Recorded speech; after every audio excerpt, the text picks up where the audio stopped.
پہلی بات یہ کہ لفظ جہت کتاب و سنت میں اللہ تعالیٰ کے لیے ثابت نہیں ہے.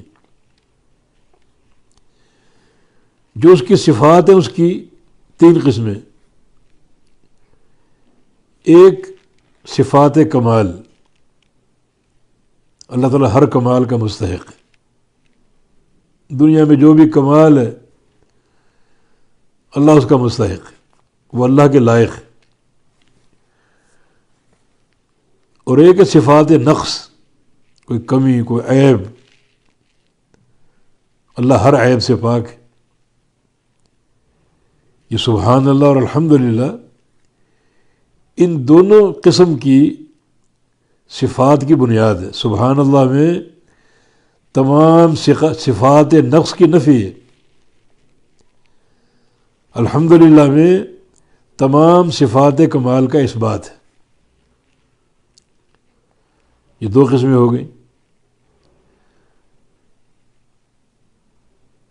اللہ تعالیٰ کی جو صفات ثابت ہیں وہ صفات کمال ہے اور اللہ ان کا مستحق ہے. جن صفات کی نفی ہے وہ نقص ہے، اللہ ان سے پاک ہے. تیسری قسم ایسی صفات جو اللہ کے لیے ثابت نہیں ہے، کتاب و سنت میں ان کا ذکر نہیں ہے، تو اس کا کیا کریں؟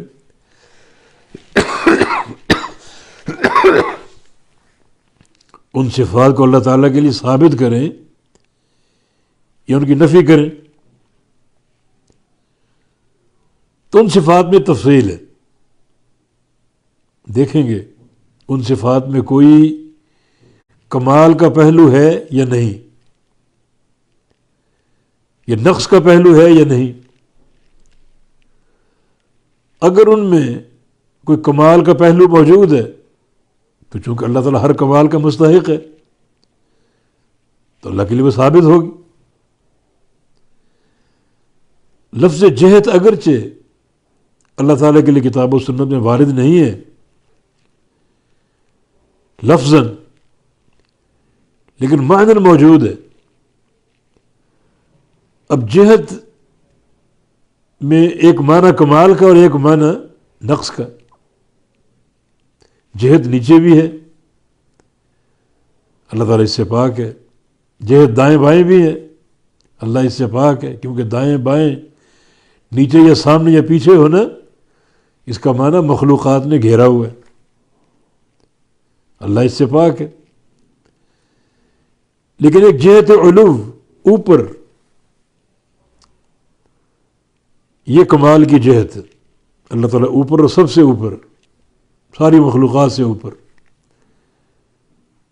ساری مخلوقات اس سے نیچے. آخری مخلوق اوپر اللہ کا عرش، عرش کے اوپر کوئی مخلوق نہیں. اور عرش کے اوپر اللہ تعالیٰ مستوی. یہ تو کمال ہی کمال ہے. اللہ تعالیٰ کا بلندی پر ہونا، اوپر ہونا، ساری مخلوقات سے اوپر، وَهُوَ الْقَاهِرُ فَوْقَ عِبَادِهِ، ساری مخلوقات سے اوپر ہے. يَخَافُونَ رَبَّهُم مِّن فَوْقِهِمْ، ملائکہ رب سے ڈرتے ہیں جو ان کے اوپر. آپ سجدے میں سبحان ربی الاعلیٰ پڑھتے ہیں، پاک ہے میرا رب جو الاعلیٰ ہے. اعلیٰ کا معنی سب سے اوپر. تو اللہ تعالیٰ کا سب سے اوپر ہونا یہ ایک جہت ہے، اور اس میں کمال کا معنی ہے. باقی جہات میں نقص ہے، جس کا معنی کیا ہوگا؟ اللہ تعالیٰ کو مخلوقات نے گھیرا ہوا ہے. لیکن جہت علو،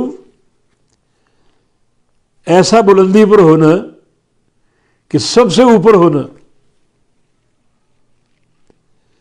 جہاں نہ کسی مخلوق کی پہنچ ہو، نہ کسی مخلوق کا وجود ہو.